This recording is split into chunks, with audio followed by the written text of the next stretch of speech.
Listen to me. Don't move. I want to talk to you. Sit down. Et si je te mets une balle dans la tête, hein, qu'est-ce que tu penses de ça? Vous avez un peu abusé de la bouteille, est-ce que je vois?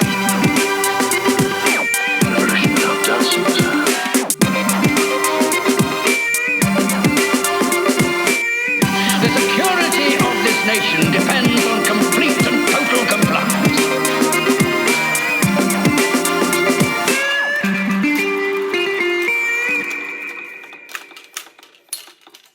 Bonjour à toutes et à tous, on est ravis de vous retrouver pour un nouvel épisode de Cinécast en compagnie d'Aurélien et Steph. Salut les gars. Hey. Hey. C'est naze. C'est naze. Ça, c'est naze. Ouais. Cinécast, bonjour Franck. Bonjour Franck. Bonjour. Cinécast en mode hors-série, ça faisait un petit moment qu'on n'avait pas fait de hors-série. Hors-série coup de poing, c'est-à-dire 3 films, 1 heure, voilà. Ouais, feignasse. Hors-série, feignasse, on n'a pas pu aller ensemble au ciné.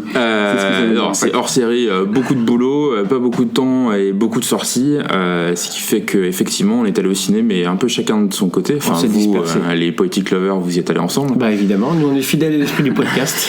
Nous, Voilà. en plus de faire le podcast, en Voilà. plus, on est des super amis. Ouais. C'est ça. Et donc du coup, plutôt que de multiplier les émissions, on s'est dit on va tout regrouper, on vire le superflu et on parle donc des 3 films qu'on est chacun allé voir ou séparément ou ensemble comme des petits amoureux. Les 3 films d'aujourd'hui sont... Les 3 frères. 3 films, 3 frères. Ouais, non, c'est bah, mal. pas forcément. Aussi, ouais, non. Eh bien, commence, parce que toi, tu vas en voir. Tu vas nous en parler de 2. Le gros lézard. Alors moi je suis allé voir Jurassic World 2 Fallen Kingdom. Moi, j'aurais bien voulu le Bayona. voir. Je ne désespère pas de le voir. Bon, on se le fera peut-être nous de notre côté. De notre côté. Vous êtes allé voir Sans un bruit. 2. José Krasinski. Et moi, plus récemment, j'ai vu Au Poste de Quentin Dupieux. Donc, c'est un peu le programme de ce cinécast. C'est Ça a hyper l'air chargé. génial, quoi. Puis ça a l'air hyper intéressant. hyper chargé. Juste avant les Moi, vacances je suis et tout. pressé, quoi. Juste avant Pressé. C'est encore juste une avant le émission match de l'équipe de France contre l'Uruguay, parce qu'effectivement, on est vendredi 6 là. Ouais, on s'en fout, ça. Si, c'est pas un podcast de foot, monsieur, on n'est pas sur RMC. Hein. Donc voilà. Est-ce qu'on fait dans quel ordre? Bah, tu vas commencer, Ouais. et nous, on fera le milieu, et tu finiras. Oh putain, quelle organisation, quoi. C'est Eh ouais, mais Allez, après, vas-y. c'est pour pas que les gens soient lassés. Ouais, Ouais, il y a c'est ça clair. aussi. Ouais. Bon, bah écoutez, cinécast hors série, c'est parti.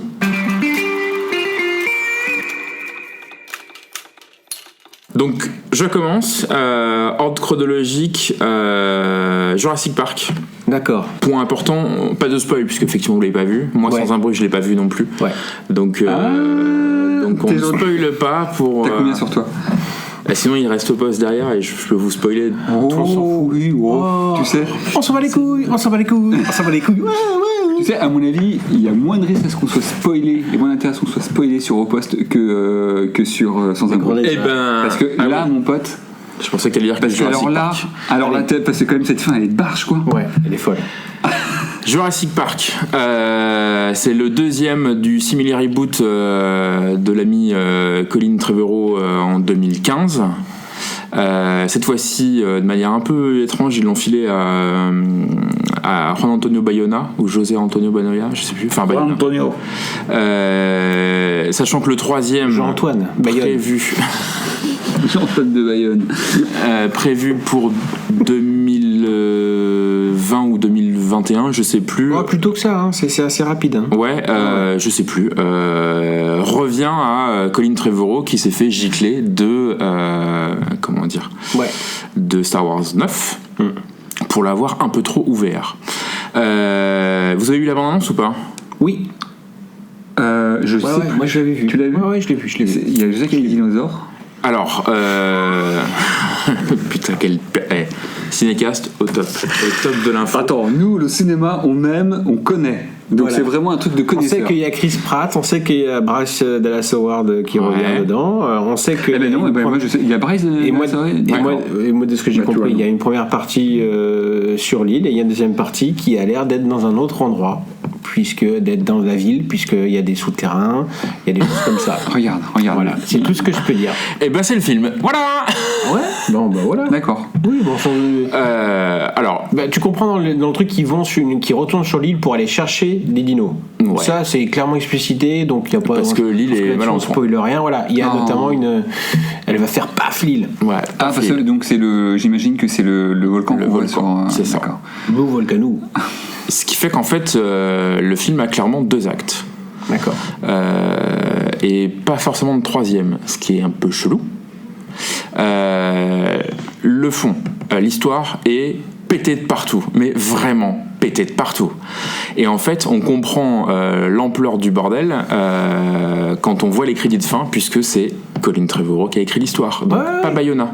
Non. Il est réalisateur, basta. Il est réalisateur, basta. Et en fait, c'est exactement dans la même veine que Jurassic World premier du nom. C'est-à-dire une espèce de simili remake. Alors, Jurassic World de Jurassic Park 1.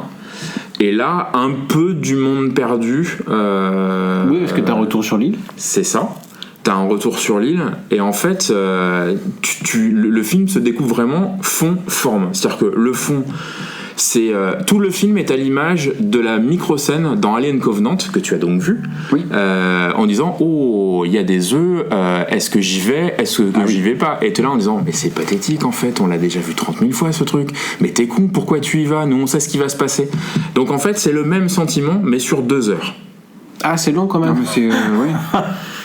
C'est pas Donc, vendeur ce que c'est- tu dis, monsieur. alors à peu près toujours les mêmes conneries, c'est-à-dire que ce n'est pas parce que pour être j'aime beaucoup le premier Jurassic Park comme vous les gars, mais pour autant c'est pas non plus d'un point de vue mais c'est inédit le premier.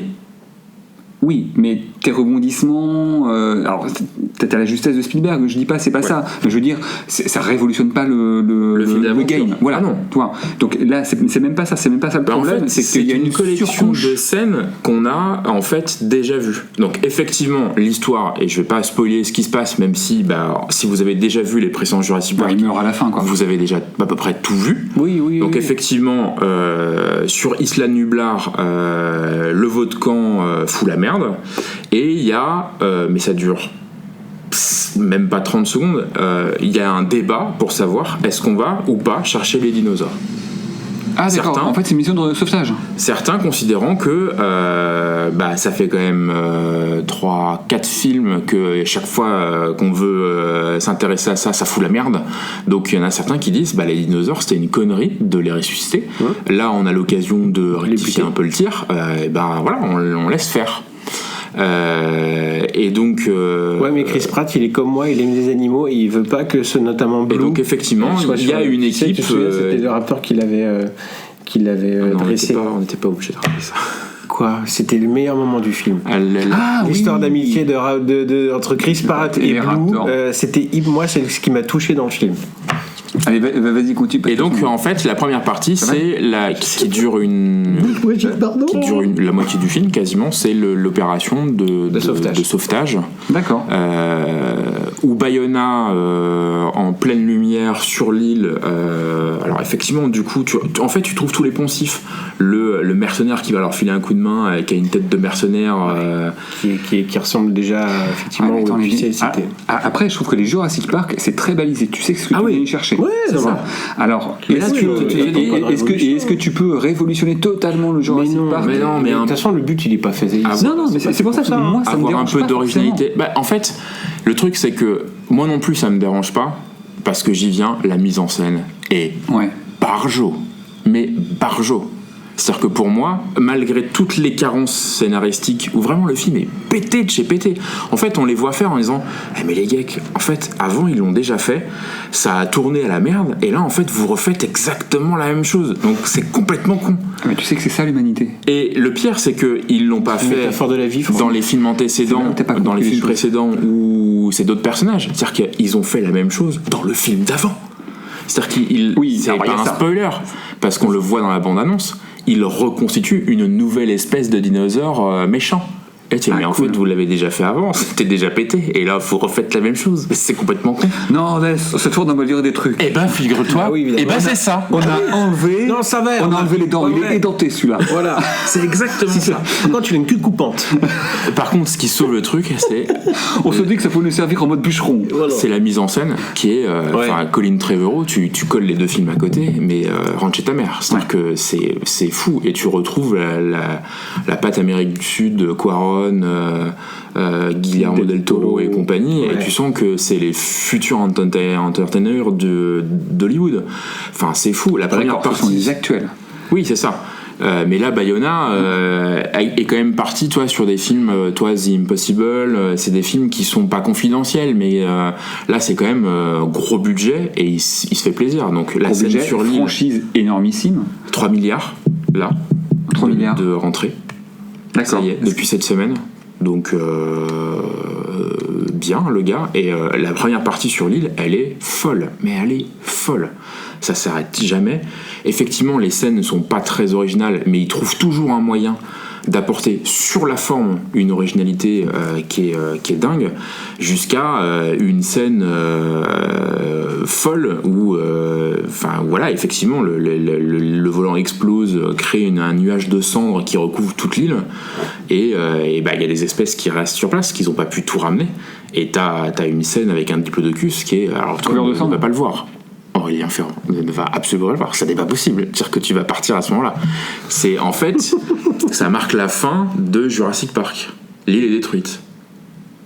Donc il n'y a plus de vie sur place. Donc c'est la fin de l'aventure commencée en 93. Et donc tu as, en fait, il tire un trait, un peu comme Ryan Johnson avec Les Derniers Jedi, sur tout un pan de ta propre culture, en un plan qui est magnifique. Et où tu te dis, ça y est, c'est la fin d'une ère.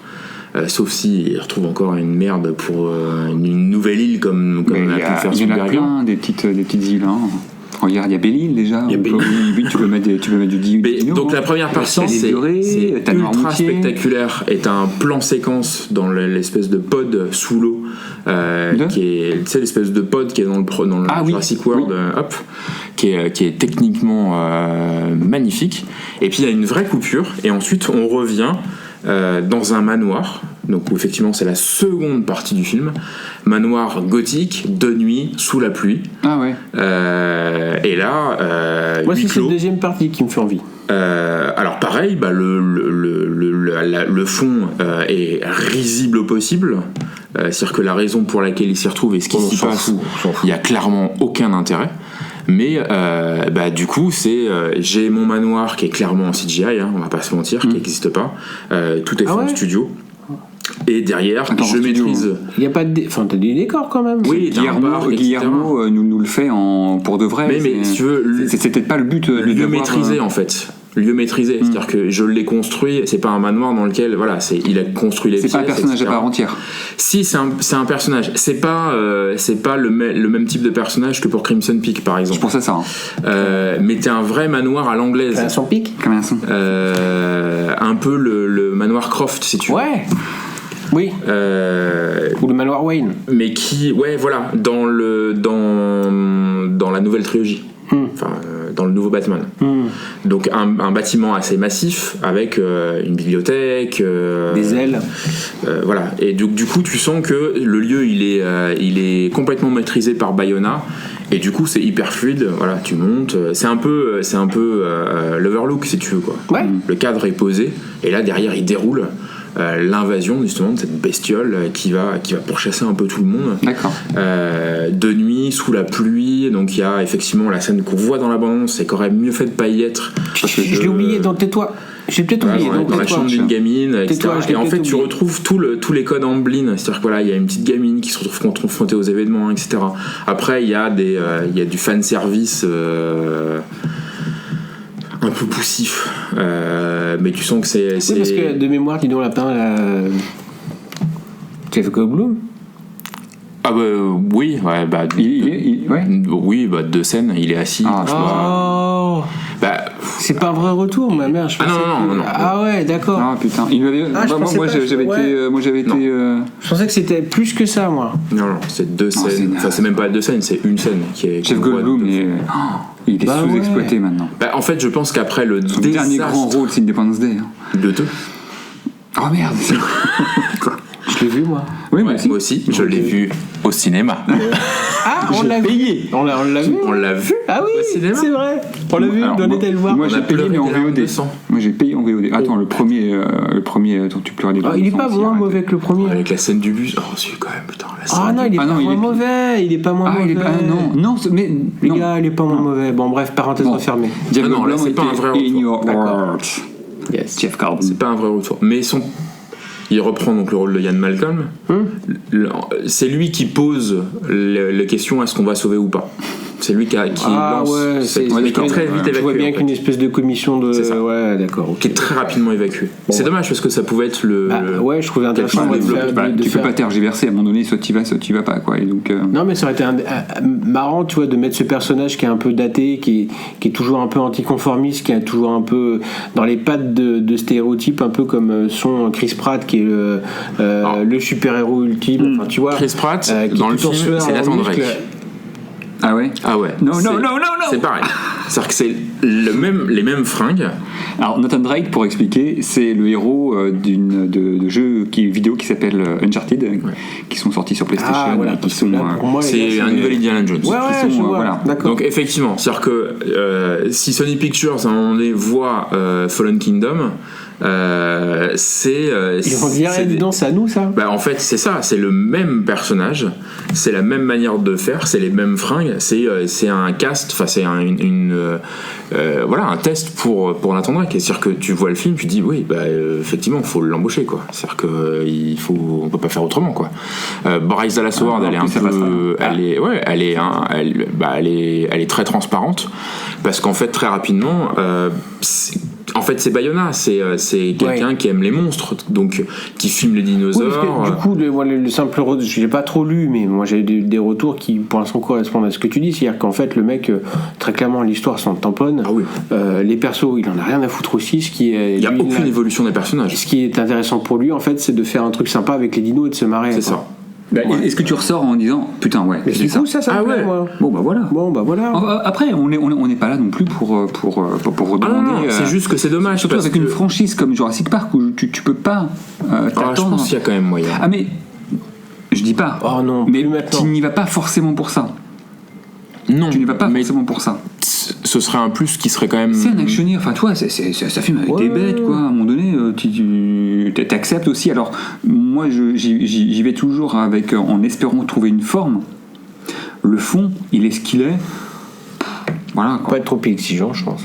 Ouais, mais Ouais. du coup, c'est un peu un constat d'échec parce que, en fait, on est vraiment dans le côté simili remake pas bien assumé qu'a su encore une fois Rian Johnson complètement balayé avec Star Wars 8. Bon, après, il en paye le pot cassé, hein, c'est-à-dire qu'il se fait insulter à longueur de journée sur Twitter au point que Brad Bird prend sa défense et maintenant James Gunn. Donc c'est plutôt culotté, mais là effectivement Qu'est-ce que tu parles? J'ai pas entendu. Rian Johnson pour le dernier Star Wars. On en est au point, il y a des mecs qui ont mis une pétition en ligne pour refinancer en fait un. Oui, j'avais. Et Daisy Ridley et l'actrice d'origine tellement asiate ont quitté Twitter parce qu'elle supportait plus les remarques, et Brad Bird a pris la parole, etc. Enfin bref, il y a donc en fait tu sors du film en te disant ok, j'ai vu ce que je suis venu chercher, c'est-à-dire que j'ai un vrai Jurassic Park qui a les différences des derniers, et même peut-être le 3 relève le niveau au niveau esthétique et au niveau mise en scène. Encore une fois, il y a les trucs qui t'apparaissent hyper fluides, hyper malins, et tu sens que les mecs voilà, ils savent filmer quoi. Il les aime, ces bêtes. Ouais, Tu vois. mais la moi, fin est un peu expéditive. Pour moi, le dernier qui a su filmer une belle bête et qui l'aimait son Gareth monstre. Edwards. Bah ouais, c'est dans Godzilla. Tu vois. Alors et avec une histoire qui pour moi était naze. Et puis même au-delà, parce que c'était compliqué à certains moments. Mais ce qui sauvait le film, et c'est pour ça que je le regarde toujours sans déplaisir, c'est ces images dans lesquelles il le met en valeur, parce que putain, il aime sa bestiole, quoi. Alors là, il n'y a pas de. Ce qui n'était pas le cas, du coup. Il n'y a pas de bestiole je trouve. Ah bah non, lui c'était un. Tu vois, c'était à part 2-3, et notamment quand T-Rex arrivait à la fin, là, mais bon, c'était des pauses, c'était des moments qui étaient des caches, voilà, des money shots, voilà, c'est ça. T'en as là aussi. Ouais. Mais quand tu l'aimes ta bestiole, tu trouves toujours un moyen de la mettre en valeur au-delà des money shots. En fait, c'est pas tellement les bestioles parce que, enfin, si dans la première partie oui, parce que, mais en fait. C'est bête parce que tu l'as déjà vu, c'est-à-dire que l'arrivée sur l'île, ils arrivent, machin, donc t'as la nostalgie dans l'hélicoptère. Oui, mais moi c'est pareil. Kiffe, hein. Toi, ils sont dans l'hélicoptère, ils regardent, ils survolent l'île, et tu dis ok, il va nous faire le plan avec la bestiole qui vole. Bon bah non, ils arrivent sur l'île, etc. Et puis bah t'en as forcément partie de l'équipe qui ne sont jamais venus sur l'île, qui ont la même chose. Et enfin, c'en est un peu. Tu souris tellement c'est risible, c'est-à-dire que c'est une nénette à lunettes qui sort du camion et qui regarde, et c'est à peine si ça nous fait pas le geste avec la lunette comme pouvait le faire dans le premier, et bah c'est un trou de cul qui passe dans les cendres de l'ancien parc, et tu fais ok d'accord, ça marche, mais bon. Et effectivement, t'as encore un money shot avec le T-Rex au début, à la fin du film, parce que c'est finalement tout le truc du film, c'est tu peux inventer toutes les bestioles que tu veux. Jurassic Park, c'est le T-Rex. Et il arrive à la fin de la scène de l'île, il arrive à la fin de la scène sur le manoir. Et finalement, malgré toutes les manipulations génétiques, Jurassic Park, c'est le T-Rex, et il le met en valeur, et t'as une pose iconique, etc. Donc il y a vraiment deux parties. Et la partie dans le manoir, elle a du punch. En fait, c'est pas tant la bestiole, c'est la mise en scène de nuit. C'est vraiment mettre en image des vraies icônes, en fait. Donc là, le cahier des charges, il est amplement rempli. Simplement, tu sors du film et tu te dis, un peu comme un mauvais Marvel. Lequel ? Bah, en fait, c'est des trucs où tu te dis, ok, bah. Pour voir le troisième, celui-là est clairement pas indispensable parce que la franchise évolue pas plus que ça. Donc effectivement, l'île n'existe plus. Et puis, en espace de 2 secondes, quelqu'un qui me dit ok, j'ai envie d'aller voir Jurassic Park 3 d'ici 1 an ou 2, j'ai pas vu le 2, tu peux résumer le film en 3 phrases. Ouais. Il se passe ça, à la fin, voilà, du coup il se passe ça et on va raccrocher les wagons. Ok, bon bah très bien, j'ai pas besoin de le voir. Ce qui est hyper rageant parce que finalement, des 3, c'est probablement celui qui sera le meilleur. Sur lequel tu prendras le plus de plaisir dans des petites choses, mais très baroques, très gothiques, de nuit, etc., où tu vois une ombre. Enfin, c'est hyper bien fichu. Donc moi, je vous encourage à vraiment aller le voir. C'était très fun. On va essayer de se faire ça. Après, déception sur le fond, et du coup je suis un peu pas surpris parce que c'est une opportunité à laquelle il peut pas dire non.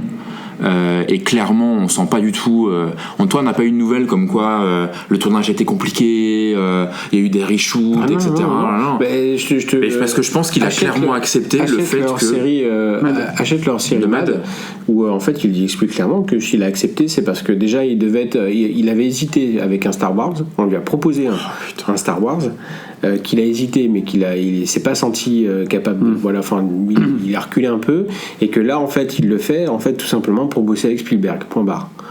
Derrière, c'est simplement ça. C'est Amblin, hein. On a derrière, c'est simplement ça. C'est ce qu'il avait expliqué dans les interviews il y a déjà quelques temps, que c'était de toute façon. Et du coup, on ressent sa démarche. C'est-à-dire qu'effectivement, je me coule dans le film, je mets les petites références que vous avez besoin. Derrière, je me fais plaisir avec un budget que j'ai jamais eu jusqu'à présent. Enfin, le film est beau. C'est-à-dire qu'il n'y a aucun effet spécial qui, à un moment donné, comme dans le dernier Infinity War, où tu vois l'incruste de Bruce Banner dans le Hulkbuster qui est complètement pété, tu n'as rien de tout ça. Le film est hyper léché de la première image à la dernière, et je pense qu'effectivement il a fait son deuil de l'histoire en disant en fait c'est comme Quaron avec le prisonnier d'Azkaban, il reste dans les 9 films, c'est l'histoire c'est l'histoire peut-être la plus compliquée avec une boucle temporelle, mais qui reste dans tous les Harry Potter comme étant le mieux, le plus attrayant au niveau de la mise en scène, le plus fou, le plus machin, etc. Là, C'est la même chose. Ouais. C'est-à-dire que tu regardes ton préféré avec le premier Jurassic Park, parce qu'effectivement, c'est nécessairement le premier, ça crée quelque chose. Mais dans tout le reste, limite en deuxième avec Le Monde Perdu, mais moi il y aura celui-là. Qui reste, qui joue sur les peurs de l'enfance, etc. Donc tu sens que derrière, il flatte Spielberg dans ses thèmes, il se coule dedans de manière complète. Il est archi-fan. Voilà, c'est il ça. le dit, mais il s'en cache pas. Hein. Et du coup, ça ouvre peut-être la voie, et après on passera à Sans un bruit, oui, s'il te plaît, sur le fait que la raison pour laquelle ça s'est peut-être bien passé, parce qu'effectivement, il s'est pas du tout c'était nickel. bloqué par rapport à l'histoire, en disant voilà, bon, je trouve l'histoire. Après, il est très franc. Tu vois, en interview, il est très franc dans sa démarche, quoi. C'est bosser avec Spielberg et puis pouvoir, du coup. Et c'est pas étonnant qu'il consacre plus de temps aux monstres qu'aux persos, qui de toute façon sont écrits à la truelle. Dès le départ, Dès le départ. C'est le jour et la nuit. Donc, voilà. Ok, mais bon, ça donne envie quand même. Ouais, c'est vraiment cool. Puis sur grand écran, ça pète, quoi.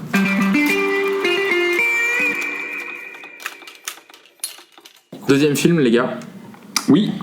Deuxième film. Je suis toujours ton petit lapin. T'es toujours mon petit lapin. On est allé voir un film de peur.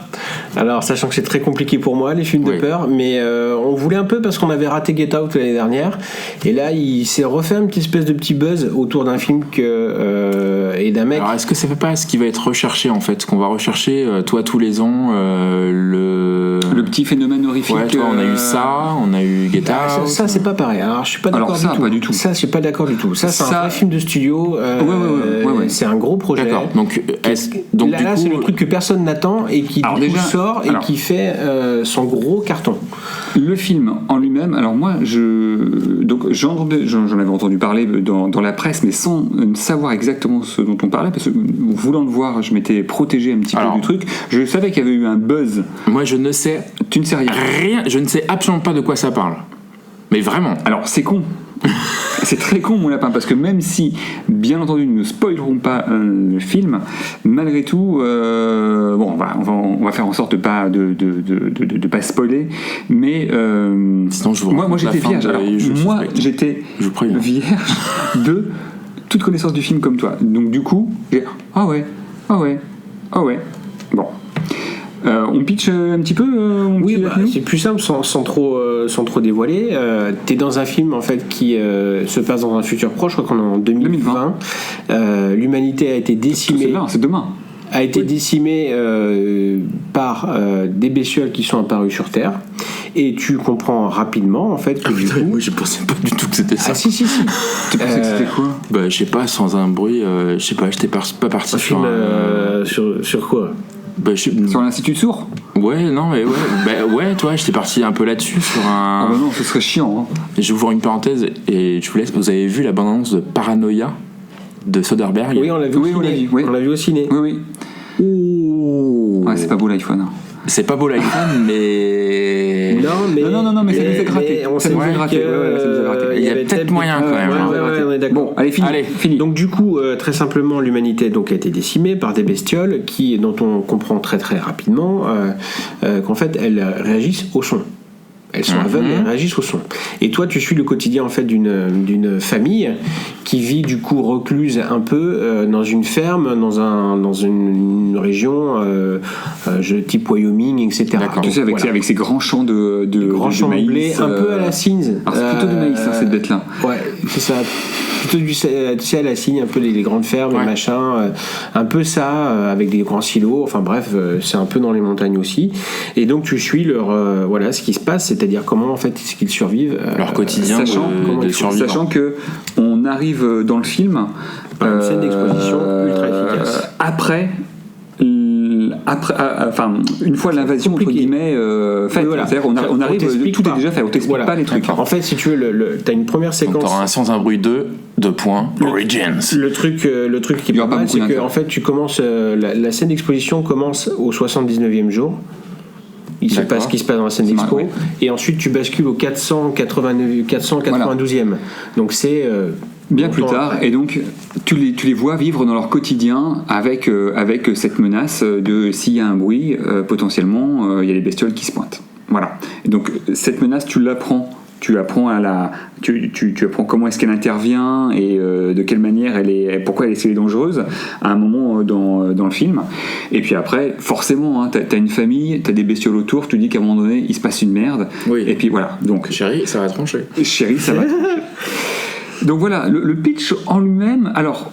Le buzz, parce qu'en fait c'est ça le film à un moment donné fait un vrai petit buzz parce que considéré comme un film à concept. Le film à concept étant le fait que attiré par les bruits, il faut pas en faire.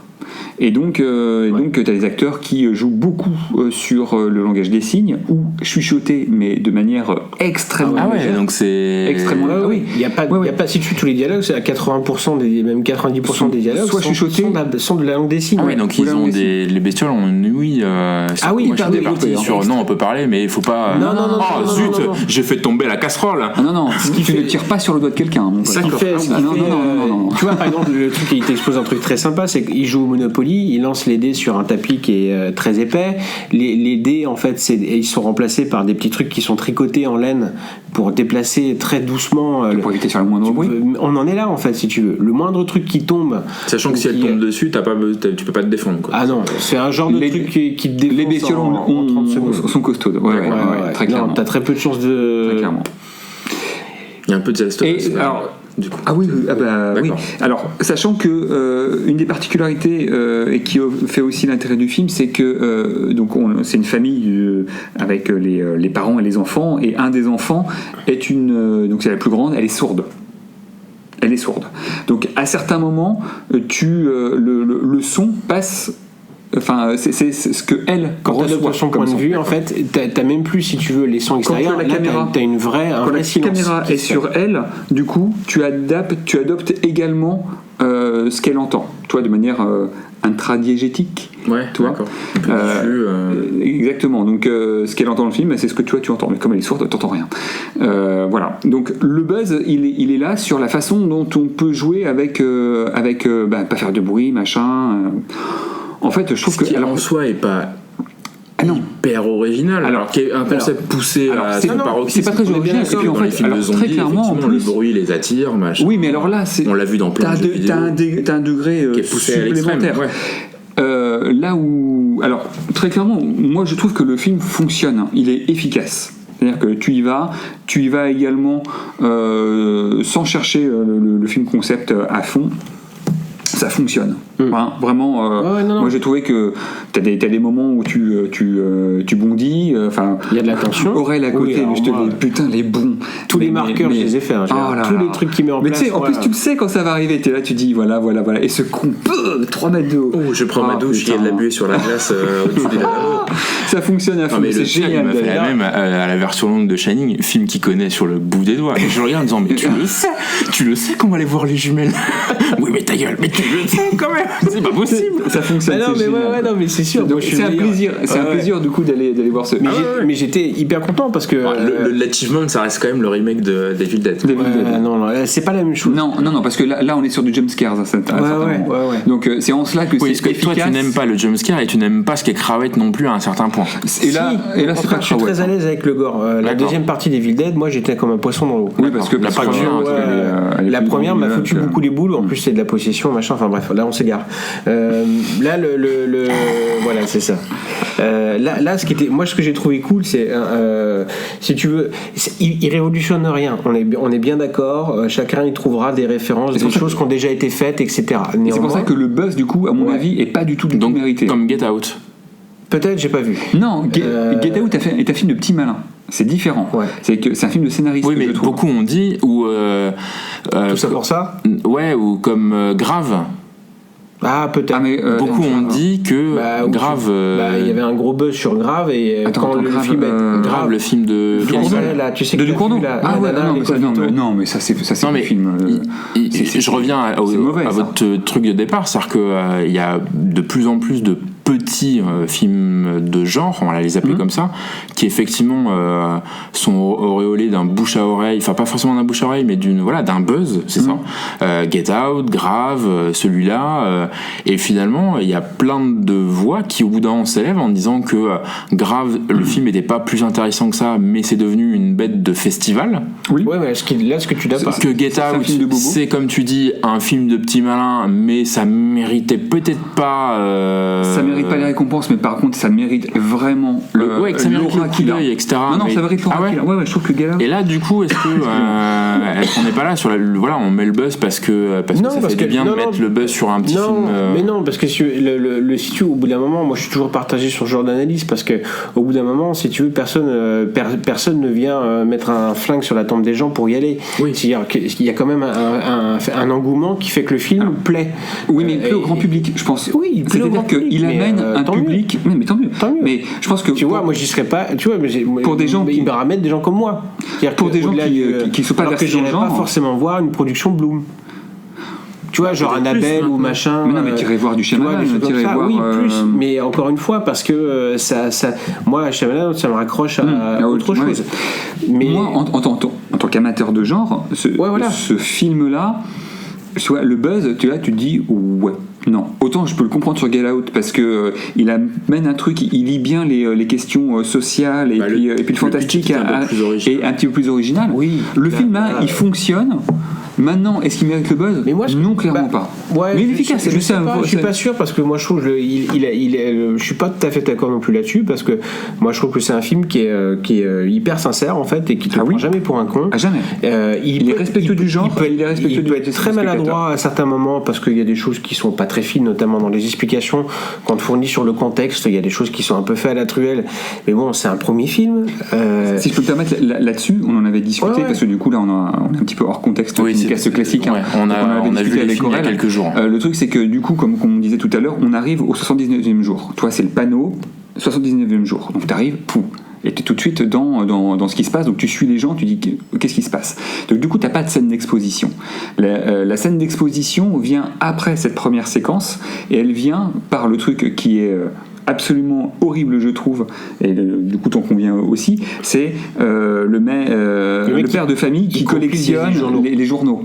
Et donc t'as le plan sur la table où il y a tous les journaux, il fait semblant d'en compulser un ou deux, et donc t'as tous les trucs de machin à tel moment, voilà ce qui se passe, ils réagissent au bruit, donc tu comprends tout de par cette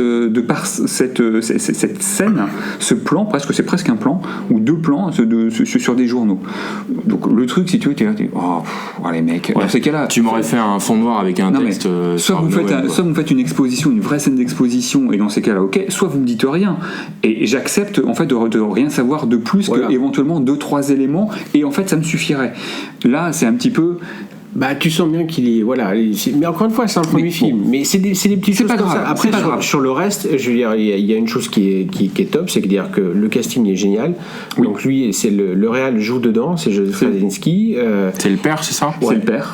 Il joue avec Emily Blunt, qui est sa femme aussi dans la vraie vie. Et ça fonctionne ça fonctionne hyper bien. Ils doivent se connaître. Le casting des gosses est vachement bien. C'est leurs enfants, donc voilà. Non, ça fonctionne bien. La casting et notamment cette petite actrice là qui joue la petite fille, et donc qui est vraiment sourde. Ouais. Elle est absolument géniale, et ça fonctionne très bien avec le petit frère. Et donc si tu veux, l'utilisation, moi je trouve que j'ai bien aimé l'utilisation de la ferme en elle-même, puisqu'en fait on va jamais quitter cette ferme là, est vachement bien. Notamment, enfin vraiment l'utilisation des décors est hyper intéressante. Les décors en eux-mêmes sont vachement intéressants. Et puis voilà, sur ce qui se passe après, il y a moi je trouve des morceaux vraiment de tension. D'ailleurs, de toute façon, je pense que je trouve que celle qu'on retient, c'est Emily Blunt qui est, je trouve que moi, qui est bluffante. Et notamment parce que il y a toute une partie du film où du coup, elle, sans trop spoiler, elle va se retrouver toute seule à gérer une grosse emmerde, et qui va faire en fait apporter la tension du film et vraiment le point de bascule en fait dans les problèmes. Et c'est un long moment en fait où on est qu'avec elle, et c'est absolument c'est génial, c'est vraiment génial. Mais en cela, je te rejoins totalement. C'est-à-dire que le film fonctionne sur tous ces aspects-là. Maintenant, quand on parle de film à concept, tu penses qu'il est mal marketé du coup? C'est pas ça. Mais je sais pas s'il était marketé comme ça, parce que je pense qu'il a acquis cette réputation de manière en festival, un petit peu malgré lui. C'est que si tu joues avec le concept du son, tu le fais vraiment jusqu'au bout. Et là, on en discutait à la fin en disant qu'il y a certains moments, en fait, c'est con, mais ils auraient pu le faire, mais beaucoup plus. En fait, un truc tout con, et il y a la musique, puis t'as de la musique. Ouais. À un moment donné. Ah merde, oui. Ben ouais. Donc ton concept, si tu veux, c'est un peu dommage. T'as beaucoup de bruit, t'as tout le temps du bruit presque, paradoxalement. T'as une bande originale, t'as une bande son. Donc, mais du coup, je pense que créer une tension sans musique aujourd'hui, c'était compliqué, quoi. Alors si, ça marche sur quand il se concentre vraiment là-dessus, sur toute la partie. Le coup des violons, un peu Hitchcockien, c'est tout. Oui, mais du coup, t'as pas besoin de ça, en fait. Si tu veux, la musique ne fait que comment dire, voilà, c'est ça. Elle appuie des moments qui sont déjà en eux-mêmes stressants et qui étaient bien gérés, en fait. Si tu veux, ils se suffisent eux-mêmes, ces moments-là. Et donc là, je sais pas pourquoi il y a eu ce truc de dire putain, les mecs, en fait, le truc de base, ce serait on va rajouter de la musique. Bah non, t'es con, tu rajoutes pas de musique. Ou alors tu l'as fait la plus imperceptible possible, toi, presque des bruits, des sons, mais tu fais pas une vraie. On travaille sur le sound design plus qu'un score. Ouais. Mais voilà, après c'est pas non plus. Voilà, après. Mais non, mais toi, c'est ce qu'on disait. On disait putain, le concept il va pas assez. C'est loin, dommage, ouais. T'as envie qu'il joue plus avec cette histoire de, notamment. C'est tellement sympa quand en fait tu passes du point de vue de la gamine, où là cette fois t'as l'impression d'être d'un environnement complètement capitonné. Ouais, c'est ça. Et de voir à travers ses yeux à elle comment elle peut appréhender cette menace, c'est toujours des moments je trouve hyper intéressants. J'ai peur de l'oublier. Ça dure combien de temps? C'est très court. C'est une heure et demie, je pense. D'accord. Ouais, non. Ah non, mais tu te fais jamais chier. Hein. Non, il y a du rythme, la photo est. Mais du coup, il tire pas en longueur. Non. On avait parlé d'une scène, nous on s'était dit tiens, celle-là très clairement, est-ce qu'elle a un intérêt même scénaristiquement, c'est dans la cave. On s'est dit bah non, elle a pas d'intérêt cette scène-là, si ce n'est alimenter une peur, alimenter un petit peu de truc, mais scénaristiquement elle fait rien avancer. Par moment le film est vraiment beau. Oui. Honnêtement, la photo, la photo est vraiment esthétiquement, il a vraiment de la gueule. Et donc donc moi je suis content. En plus, je suis content pour ce mec-là que j'aime vraiment bien, moi, qui est un type que je connaissais de The Office, en fait, la version US.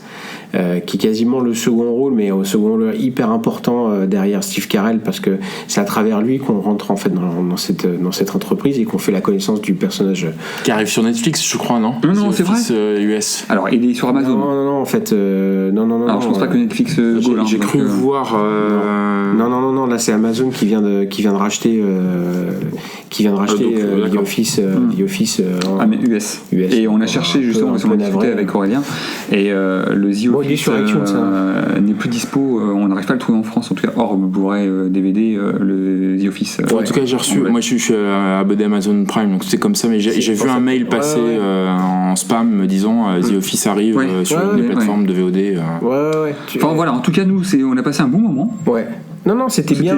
C'est vraiment à voir, mais moi je pense que vraiment faut pas y aller avec le truc putain, c'est un vrai film à twist, un film avec un putain de concept. C'est pas du tout ça, c'est hyper efficace, c'est une vraie série B bien efficace, qui a pas de prétention, qui te prend pas pour un con, qui révolutionne pas le genre mais qui le respecte.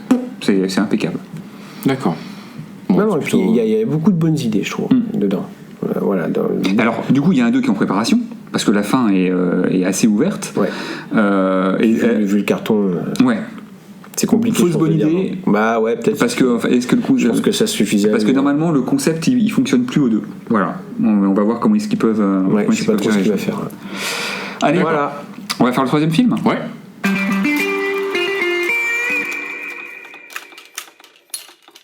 Donc dernier film de cet épisode hors série. Mon curé chez les nudistes. Non, on est allé voir Au Poste de Quentin Dupieux. Je dois le confesser, j'ai pas vu d'autres films de Quentin Dupieux. J'ai vu Rubber. Et celui avec Chabat, là, le cri. Réalité. Réalité, ouais. Pourquoi ? Parce qu'à chaque fois je me suis dit c'est pas trop pour moi, ça va être trop barré, et j'ai autre chose à voir que de pas de perdre mon temps, mais de rester toi ou dans une salle ou en VOD à me gratter la tête en disant c'est compliqué. Là j'y suis allé d'autant plus volontiers que les critiques le présentent comme étant le plus accessible, on va dire ça comme ça. Ouais. D'accord. De Dupieux, qui à mon avis je pense l'objectif c'est quand même que ces films soient vus par le plus grand nombre.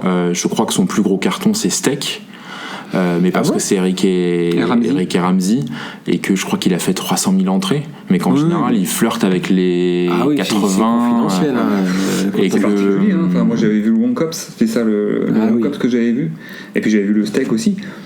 C'est clair que tu hausses un sourcil au début, hein. Le cinéma est zarpe, hein, quand même, hein. Alors que d'accès, je trouve que le Wong Cop c'est ce qui fait que là, très honnêtement, à ceux qui se positionnent un peu de la même manière que moi, allez-y, parce que c'est effectivement très accessible. Alors l'histoire elle est résumée un peu partout, c'est-à-dire que Benoît Poulvorde joue un flic qui un soir interroge Grégoire Ludig du Palmachot sur un homicide. Voilà, il est témoin et donc il lui pose quelques questions et on va suivre le cours de cet interrogatoire et en fait c'est l'esthétique du film est folle. C'est-à-dire qu'il y a on pourrait le prendre, comme tu dis tout à l'heure, toi, un film de petit malin. Sauf qu'en fait, Dupieux soigne son film, mais de A à Z. C'est-à-dire que l'esthétique des fringues, des costumes, même des lieux, tu crois, je sais pas en fait si c'est un décor, le bureau qu'on voit dans la fausse bande-annonce. Pourquoi ce serait pas un décor ? Non, mais si c'est un décor qui a été construit pour, si c'est un bâtiment réel. Ouais. Parce que c'est très Le Corbusier. Donc toi c'est béton, etc. Tout le plafond de la salle est en fait un plafond éclairé. Donc je sais pas si c'est un décor en dur. Mutualité. Ouais, c'est un peu ça en fait. Tu te retrouves maison de la radio, toi, ce genre de truc. Les fringues très clairement c'est années 60-70. Donc les vieux pulls col roulé un peu élimé, etc. Ouais. Sauf que c'est jamais cliché, toi. C'est pas un faux Starsky Hutch si tu veux. Ouais. Quoi. Tu rentres là-dedans, t'as le même travail de reconstitution mais fait sérieusement. Est-ce que t'as la photo qui est à l'avenant ? Ouais, ça va avec. Ouais. Alors moi c'était ça dans mon Cops aussi. Ça fait un truc qui était assez vieillot et avec une photo qui rajoute un petit peu tu sais comme c'était là t'as vraiment l'impression que le film a été tourné il y a 20 ou 30 ans. Ah d'accord, ok. Donc c'est vraiment le travail entre guillemets de reconstitution, sachant qu'à aucun moment on te dit à quelle époque est-ce que tu es. Et d'ailleurs c'est fou parce que tu rentres dans le film et à aucun moment tu t'interroges sur mais pourquoi il le fait pas maintenant. Et puis pourquoi en fait il le fait à cette époque-là. Il le fait à cette époque-là parce que derrière le film est ultra référencé. Forcément, tu penses à Garde à vue. Tu penses à tous ces grands polars de l'époque. Donc, oui, on est dans cette veine-là ? Ouais, t'es dans cette veine-là, en fait, sur l'esthétique du film. Ah, sur l'esthétique, pas sur le avec film. Des vraies gueules de personnages. Il y a Philippe Duquesne, t'as un autre flic qui est à côté, t'as des coupes... Pascal. Ah non, Pascal Duquesne, c'est le 8e jour. Mais non, c'est le 8e. Philippe Duquesne, on le voit. L'ancien des chiens, tu vois. Oui, non, mais j'avais Pascal Duquesne en tête. Qui joue le chef des flics. Donc en fait, voilà, tu rentres là-dedans, et en fait, le film est assez classique par certains aspects, puisque tu suis Ludig, qui se retrouve dans un environnement qu'il ne maîtrise pas. Et qui en fait est le double du personnage, enfin le double du spectateur qui par son regard va voir comment est-ce que ces 4 ou 5 flics qui sont tous plus débiles les uns que les autres fonctionnent. Donc du coup c'est par son regard à lui que tu vois toute l'absurdité de certaines scènes, mais dans un setup années 60-70 qu'à aucun moment tu questionnes. C'est-à-dire qu'en fait c'est comme ça et tu rentres dedans, t'as les téléphones en bakélite, etc. Et c'est poussé jusqu'au bout et c'est hyper fidèle avec la photo qui va, avec la musique qui va. Donc en fait tu te coules là-dedans et visuellement t'as pas de repoussoir en disant oh là je comprends pas pourquoi cette époque-là. En fait c'est hyper naturel. Et après, le film est d'une subtilité, mais d'écriture que j'ai rarement vue. C'est-à-dire que tu suis Ludig, qui effectivement, par petites touches, t'as l'absurde qui vient. Alors c'est difficile parce que la bande-annonce ne montre rien de vous trouver quelques petits exemples. Le plus ouais, non, je vais pas vous lire parce que si vous voulez aller le voir, c'est Ah bah moi je pense que mais en fait, j'aimerais beaucoup le voir. T'as plein de petites touches où tu regardes, tu fais attends, j'ai bien vu en fait.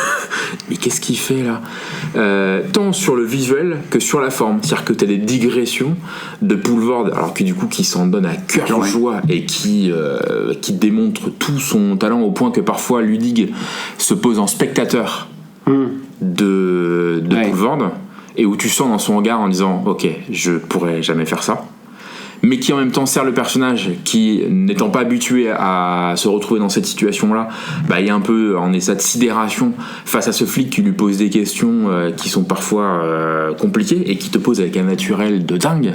C'est-à-dire que le film démarre, le film termine, t'as l'impression que le personnage de Poulvord, il continue à vivre.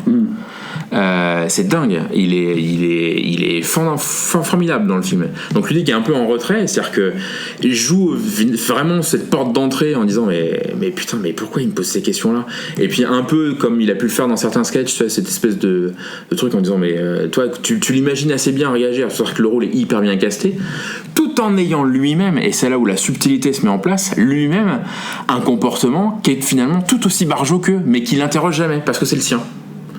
Donc il se retrouve à pointer du doigt la débilité ou le côté surréaliste de plein de trucs qui lui arrivent en plein de figures, sauf que lui-même agit de manière tout aussi absurde à plein de petits endroits. Et du coup tu voyages entre ces deux-là en disant ok, je me mets à la place de ce personnage qui se retrouve confronté à ça alors qu'il est simple témoin en fait c'est lui qui trouve le corps, point. Donc finalement il n'a pas grand chose à dire, sauf que on remonte au fur et à mesure de sa soirée qu'il n'a absolument aucun intérêt avec ce qui a pu se passer, mais il se retrouve à raconter son quotidien qui est pathétique parce qu'il se passe rien dans sa vie en fait, mais il a comme il se sent accusé d'une chose que clairement il n'a pas commis, c'est-à-dire on ne rentre jamais dans la culpabilité de ce qu'il aurait pu faire, il se retrouve lui-même à interroger ses propres souvenirs en disant ouais mais si je raconte ça, est-ce que on peut croire que c'est moi, etc. Donc il recompose quelque chose mais tellement mal que du coup ça se retourne un peu contre lui. Il a l'air suspect du coup. Et donc en fait, au bout du truc, quand on connaît un peu la manière dont ce type de choses peut se faire, tu retrouves que l'absurdité sort de choses qui sont finalement pas si absurdes que ça. Donc tu te questionnes vachement, quelqu'un qui voit ça trouve tout ça absurde, quelqu'un qui s'y retrouve confronté se dit mais en fait non, c'est pas tant absurde que ça. Je suis allé donc avec mon épouse qui me pointe en disant ah t'as vu ça, etc. Je dis mais ça en fait ça peut arriver en vrai.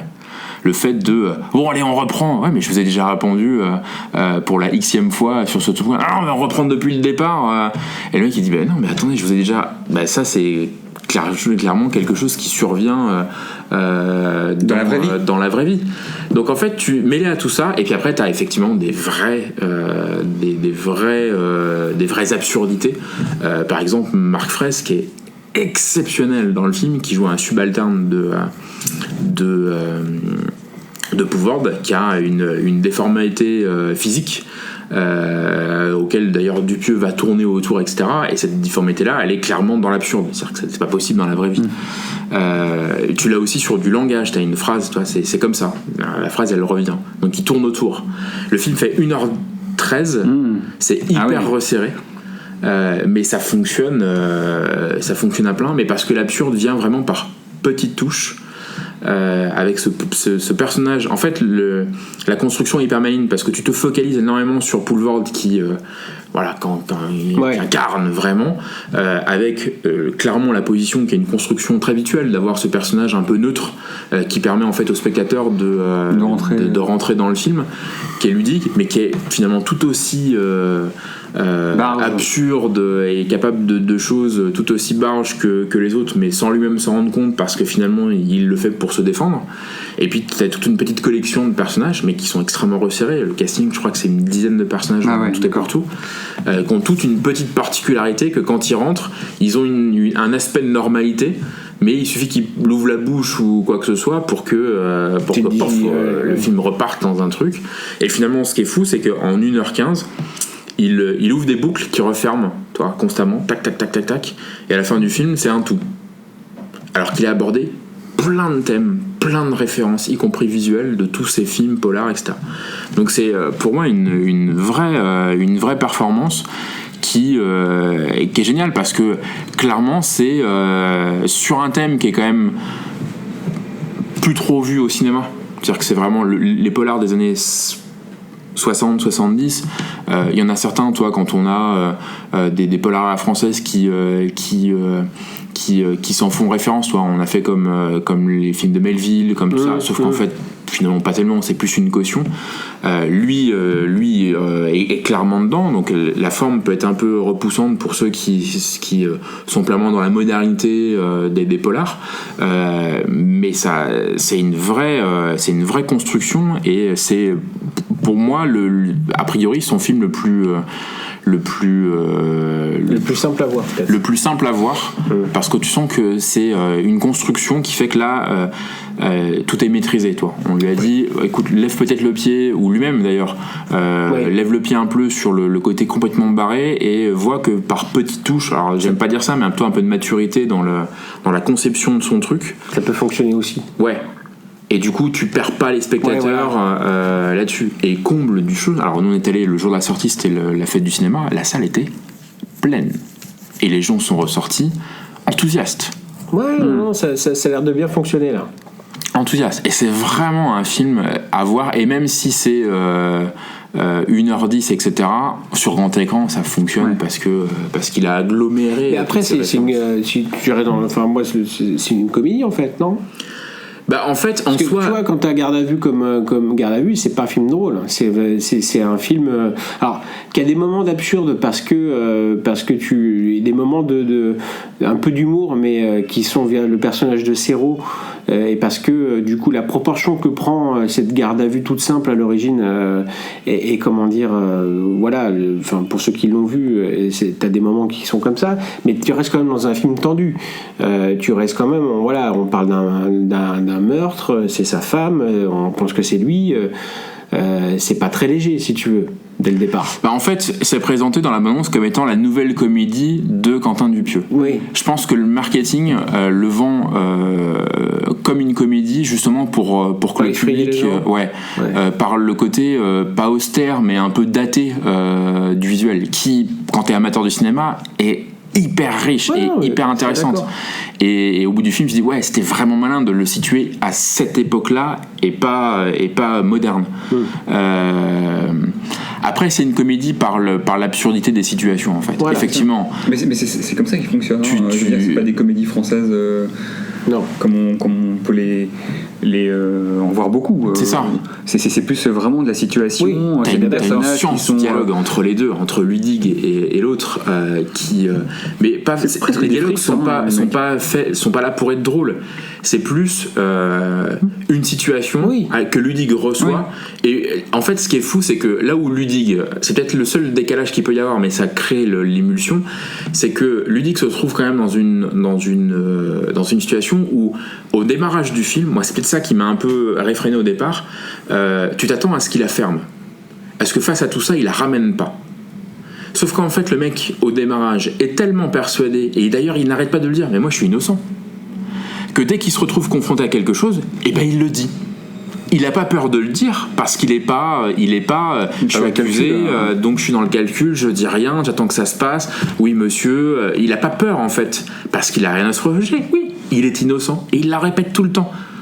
Donc du coup, face à ces situations-là, il s'immisce. Par exemple, l'ouverture du film, c'est Poulvord qui est en train de caler un rendez-vous avec son pote. Donc ça dure, et en fait t'as Ludig qui attend et qui au bout d'un moment va se mêler de la conversation parce qu'ils font. Je ne peux pas refuser. Et Cyril, ta gueule. En grosso modo, on se voit lundi. Bah non, lundi je peux pas. Mardi, etc. Et puis au moment t'as Ludig qui arrive en disant vous avez pas posé le vendredi. Et en fait d'emblée tu sens que Ludig n'hésite pas à s'immiscer, à poser des questions, à interagir parce qu'il a pas peur. Oui, c'est normal, il est innocent. Et donc en fait le comique se crée où au lieu d'être passif, un peu terrorisé en disant oui non mais et ben en fait il est hyper à l'aise et il les interpond. Non, parce que t'avais aussi le côté un peu chat et la souris, au contraire du mec qui savait qu'il n'était pas si clair que ça. Parce que c'est ça Garde à vue. Garde à vue, tu joues en fait, sur l'ambiguïté, sur toute l'ambiguïté de ce type-là et de cette question qui est-ce qu'il l'a fait ou pas. Non, parce qu'en fait, c'est un jeu vraiment par les dialogues de tu chat n'envisages souris, jamais réellement qu'il ait pu le faire, qu'il soit mêlé. Non, mais c'est peut-être même pas qu'il soit responsable de ça. L'enquête, on s'en fout en fait. Si, c'est hyper important. D'accord. Pourquoi ? Parce que je veux pas vous spoiler, mais pendant qu'on répond aux questions, il va se passer un événement. D'accord. Qui fait que le personnage de Ludic va évoluer un petit peu, non pas par rapport à ce qui s'est passé dans le cœur de l'enquête, mais par rapport à l'événement qui s'est déroulé pendant un temps d'absence de Poulvord. Donc c'est là où le film va basculer, où il va commencer à être un peu plus en tension et donc du coup à se confronter un peu plus par rapport à cet événement-là, mais pas par rapport au reste. Et d'ailleurs c'est hyper subtil parce que là où tu pourrais dès les premières minutes dire ok, finalement peut-être qu'il l'a fait et on va peut-être avoir un film à la fois drôle, absurde, mais avec comme fil continu est-ce que Ludig a tué le mec ou pas, et en fait pas du tout, parce qu'à aucun moment il te donne l'élément qui pourrait te permettre de. Mais par contre, c'est un autre événement qui fait que le film a vraiment plusieurs couches et c'est une vraie réussite. À voir aussi alors. Voilà, Céline qui aime pas trop tous ces films absurdes là a adoré. Preuve que il a enfin réussi. Que les fans aiment l'humour. Non, mais à canaliser en fait à canaliser en fait, c'est un peu l'aboutissement. Il a canalisé ces trucs et là il a trouvé sur ce film là un agencement de tout son cinéma qui fonctionne. Je les ai perdus, voilà, fin de l'histoire. Allez, merci, au revoir, c'était sympa. Excuse-nous. Donc voilà, donc si vous hésitiez parce que voilà, la nouvelle comédie de Dupieux, bon non. c'est Je voudrais d'abord les dinosaures. Il est dans son truc, c'est pas pour moi. Là, clairement, vous pouvez y aller, c'est cool. Ok, quelques petits recos ou pas? Ouais, moi j'en ai une. Moi j'en ai une aussi. Oui. Bon, pour une fois qu'on en a. Ouais. Allez, pause.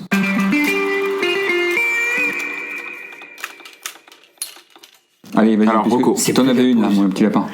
Oui, en plus, ça va vous faire plaisir.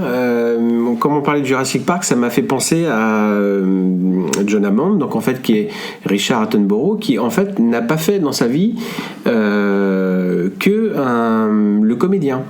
Ce type-là a notamment fait, Richard Attenborough. voilà, a notamment fait moi un film que j'aime beaucoup, qui est Un pont trop loin, 1977. C'est lui qui a réalisé. Il réalise Un pont trop loin. Je savais pas. Et en fait, c'est le hors-série de Mad qui m'a fait découvrir ça, qui m'a fait raccrocher les wagons, parce qu'en fait, du coup, Spielberg le sort un peu de sa carrière et de sa semi-retraite de réalisateur pour le faire revenir à son métier un peu de départ, qui est donc comédien. Et donc il fera cette super performance d'ailleurs qui est vraiment absolument géniale, auquel Jurassic Park rend un nouveau hommage et lui accole un associé qu'on ne connaissait pas, qui est Cromwell. D'accord. Et en l'espace de 2 secondes, quand on le voit arriver, tu mets pause dans ta tête et t'imagines les deux à l'époque discutant, etc. Toi, les gueules, les grands monstres, pas des seconds rôles, mais tu vois, le Cromwell, il a quand même une sacrée gueule, toi. Et donc, du coup, le casting est plutôt intéressant par rapport à ça. Et donc là, du coup, moi, ça m'a mis sur le cul de voir qu'en fait c'était Richard Attenborough qui avait fait ça. Et c'est un film que j'adore, que je vous recommande. Donc 1977. J'ai juste fait une petite recherche parce que je me souvenais plus. Je savais qu'il y avait, tu sais, ça fait partie de ces films sur la Seconde Guerre mondiale avec un casting absolument pléthorique de fous. Ouais. Sean Connery, Michael Caine, Dirk Bogarde, Robert Redford, Ryan O'Neal, James Caan, Laurence Olivier, Anthony Hopkins, Gene Hackman. Tu rajoutes derrière Elliot Gould, Liv Ullmann en personnage féminin. Derrière, t'as que des secondes gueules que tu connais et que t'as déjà vu, qui sont des seconds rôles ultra solides. Bref, et c'était vraiment, moi j'en garde un film. C'est un film que j'aime beaucoup parce qu'il traduit, en plus, qui était très qui est pas qu'un film sur qui raconte un truc très con. Au moment d'envahir l'Allemagne, en fait, très clairement, les Alliés sont emmerdés parce que du coup, le pont, il faut le prendre.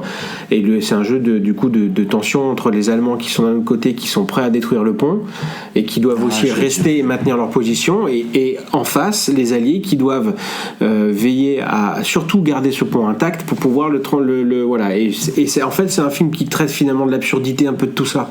C'est-à-dire qu'au bout d'un moment, chacun se demande en fait qu'est-ce qu'il fout ici, est-ce que ça vaut vraiment le coup de se battre pour un pont de merde, sachant qu'en fait la partie est déjà jouée et que partout l'Allemagne s'écroule. Enfin, c'est hyper intéressant. C'est plus qu'un film de guerre ou un film, tu sais, à la gloire d'un fait d'armes, parce qu'en fait on s'en fout un peu. Le pont, on en a rien à foutre. C'est le symbole qu'il représente en fait, et le questionnement des deux camps sur qu'est-ce qu'on fait, qu'est-ce qu'on est en train de faire. Et puis quand vous rajoutez après tout le casting derrière, c'est absolument génial. Donc voyez Un pont trop loin. Alors moi en reco, donc c'est par rapport à Sans un bruit qu'on a pu voir dans la même lignée du film un petit peu concept. Moi ça me fait tout de suite penser à Don't Breathe, qui est un film qui est réalisé par Fede Alvarez il y a 2 ans. Donc Fede Alvarez, c'est celui qui a fait le remake d'Evil Dead, donc petit protégé de Sam Raimi, et donc qui est parti après faire ce Don't Breathe, qui est un film vraiment chouette parce que c'est un groupe de minots qui décide d'aller piquer de la thune à un vieux militaire dans sa baraque, sachant que le mec est censé ne pas être là, je crois que c'est ça qui nous est dans le truc. En fait. Et le mec est aveugle. Et donc ce mec-là aurait une fortune, puisque ayant touché beaucoup de thunes suite au fait qu'il soit devenu aveugle. Et donc il rentre dans la baraque. Et sauf que le mec a développé, puisqu'il est privé de la vue, du coup une audition absolument terrible, et c'est une partie de cache-cache de chat et souris, parce qu'il est là. Il est là, et c'était pas prévu du tout. Le bonhomme est là, et donc c'est hyper malin, parce que donc là on a le concept de il manque un sens, donc c'est compensé par autre chose. Donc là c'est on essaie de pas se faire voir, on est juste à côté du tout, c'est le moment de tension où tu vois le mec qui tâtonne, donc il est là parce qu'il entend super bien, donc le mec il bouge pas pour entendre, et les mecs ils sont juste à côté, tu sais, ils essaient de pas se faire voir, de pas faire de bruit, donc ça c'est super drôle. Et le film est vraiment chouette parce que du coup c'est à huis clos, donc qui se joue dans une baraque, et Fede Alvarez arrive à jouer avec chacune des pièces de la maison et d'en faire j'allais dire un stage, toi, en mode jeu vidéo, quoi. Tu vois, donc tu passes de la cuisine au séjour, tu vas dans la chambre, et tu vas dans la cave, avec un rebondissement qui est assez rigolo, et du coup c'est super bien foutu. Donc voilà, tant sur les moments de tension que ça peut apporter, que sur la façon dont le cinéma est géré par Fede Alvarez, c'est super bien fait au niveau de la réal et du concept qu'il a. Voilà, beaucoup plus poussé à mon avis que Sans un bruit. Donc vraiment à voir, on trouve sans trop de difficultés en VOD. Faut que je le mette. C'est vraiment un super film. Ça c'est vraiment efficace, c'est bien tendu, vraiment chouette. Sachant que son prochain film cette année c'est le Millennium. Ah ouais. Ne me tue pas. D'accord. Et donc comme quoi les choses sont bien faites, puisque moi Marocco c'est la saison 3 d'Ash contre Evil Dead. Ah, t'en as déjà parlé? Oh non. Si. Non, bah non, parce que si, t'en as parlé il y a pas longtemps. Mais je l'ai terminé avant-hier. Ah bah oui, tu vas pas nous faire deux. T'avais pas terminé. T'as l'Alzheimer. Si. T'avais pas terminé. Non, premier truc, vous vous souvenez, on avait craché sur Kingsman en disant que le 2, grosso modo, la franchise était morte. Ah bah mes couilles, ouais. Non seulement il y a un Kingsman 3 qui est prévu, mais ils vont en faire une série télé. D'accord. Donc comme quoi, Cinécast parfois. C'est annoncé par personne, par la grand-mère de Matthew Vaughn, c'est tout. Non, bah ouais, moi j'ai. Alors effectivement, peut-être que j'en ai parlé, j'en ai absolument aucun souvenir, donc je ne suis même pas sûr que ça existe. Et vu connaissant votre mauvaise foi, crasse, je n'en sais rien. La saison 3 d'Evil Dead, c'est scandaleux. Les auditeurs nous appellent pour nous dire. Attends, ouais, il en a parlé. Arrêtez cet homme. C'est la dernière. Ça comporte les mêmes critiques qu'on pouvait avoir sur la saison 1 et la saison saison 2. C'est déjà la même critique que t'as faite sur le, voilà, c'est une sur le côté un peu fastoche de certains trucs. Après, ça reste quand même. Enfin voilà, ça reste hyper cool. Comment il s'appelle Bruce Campbell. Ouais, il est au top. Je crois qu'il en avait un peu marre, moi, je pense. Enfin, surtout, il espérait un film. Bah ouais, il espérait un film pour qu'il clôture le truc. Là, la fin, elle est, c'est un peu la fin de toutes les séries, c'est-à-dire qu'ils le savent peut-être avant dernier épisode, donc ils te bricolent un truc. Voilà, c'est dommage. La série vaut quand même le coup d'œil parce que clairement dans les 2 derniers épisodes, ça, je termine, Stéphane. Rassure-toi. Ça, il y a un peu de budget, donc il y a une grande scène de guerre, etc. Ça fonctionne plutôt pas mal. Donc voilà, donc on redire au revoir à Ash de manière c'est un peu dommage de terminer sur une série qui sera pas forcément vue par grand monde, etc. Parce que la diffusion. Fede Alvarez justement pousse pour avoir une suite à son Evil Dead. Ouais, mais du coup ils seront en mode reboot là. Ouais, oui, c'est ça. Ouais, sur un autre personnage. Donc effectivement, ça apparaît comme étant clairement la fin de Ash qu'on reverra pas forcément tout seul.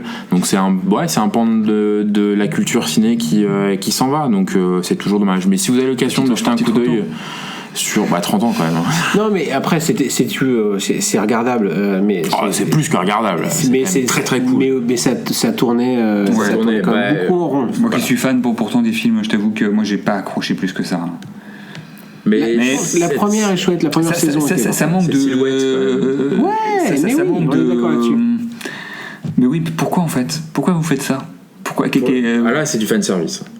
Oui, mais ça, en fait, je trouve que c'est pas assez en fait pour suivre une série. La preuve. Toi, ça aurait été un film ou une série. Ouais, non, mais c'est ça. C'est ça. Sur une série, c'est plus compliqué. On dit au revoir aux gens ? Ouais, on dit au revoir aux gens. Moi, je veux dire au revoir. On va peut-être marquer une petite pause. On sait pas encore trop comment on va gérer cet été, parce que effectivement les vacances arrivent. Certains partent ce soir et on ont bien de la chance. Profitez-en bien, les gars. Ouais, mais on revient encore plus fort. Mais ouais, on reviendra. De toute façon, on a un peu de films là quand même cet été, donc on a prévu. Parce que moi, Mission Impossible. Moi, je l'ai dit tout de suite. C'est tout. Mon été, c'est Mission Impossible et puis point barre. La stache, l'hélicoptère. Ouais, mon pote. Putain.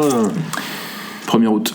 Bon été. Ouais, bon été, profitez-en bien. Allez au ciné, il y fait frais. Donc, oui, vous l'aimez qu'avant d'aller dans l'eau, c'est important. Voilà, on pense à vous. Moi, je pense à toi. Très fort. Plus près de toi. Salut. Ciao. Salut. Listen to me.